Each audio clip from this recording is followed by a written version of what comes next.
All right, folks, I'm aiming, this is Kerrigan here. I'm aiming down at the sink here, and I just wanted to show you a couple things that really bother me that I see people do.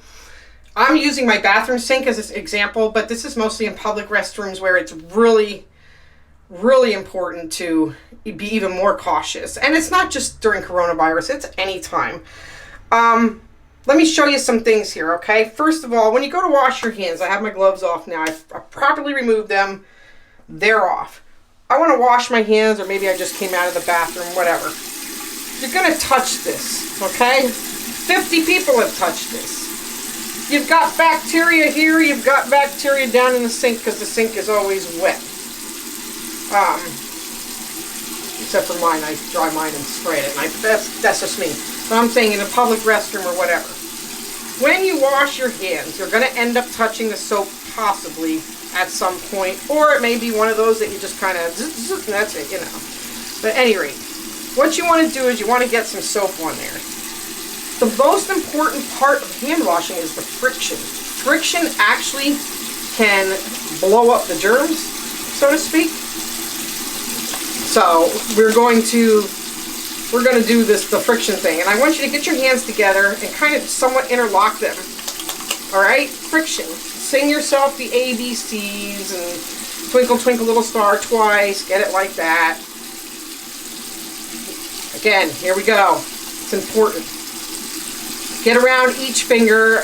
I'm not going to show you each finger, but get around each finger at least 5 to 10 seconds. Really get it good.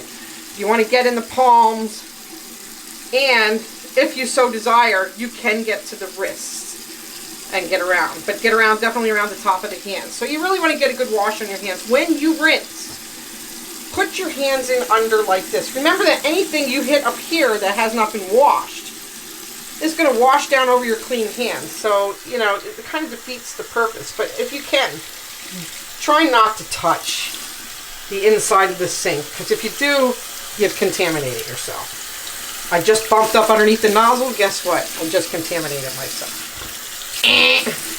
Anyway, we're still rinsing with a downward motion.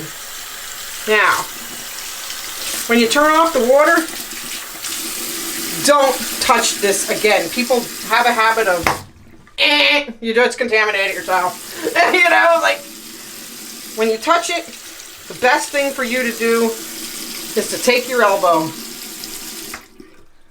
turn it off with that. Germs are back there. Paper towels are important. You want to be careful not to touch your dispensers. Again, don't tilt your hands up in the air like this. Now I've got the clean water running down, but if I put them back down, I'm going to have that water running back down again. Dry from the fingertips back. And when I say that, stay on the hand. I've got to throw this one because it's wet. Be careful. And then dry down the arm. If it runs, drop it in. Now your hands are clean. Don't come back up from the arm this way and that way and whatnot. Aerators. A lot of you will hit that, buzz that aerator, do this underneath there. Well, let me tell you, they have swabbed several feet around those aerators, and you would not believe what they have found. I'm back to preferring the paper towels.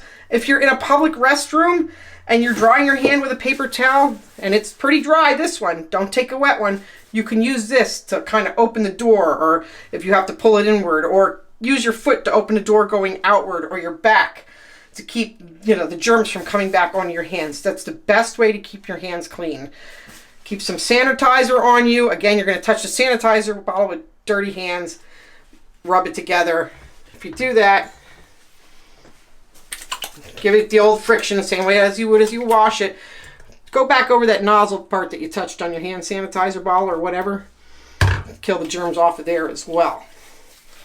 Okay. The apocalypse.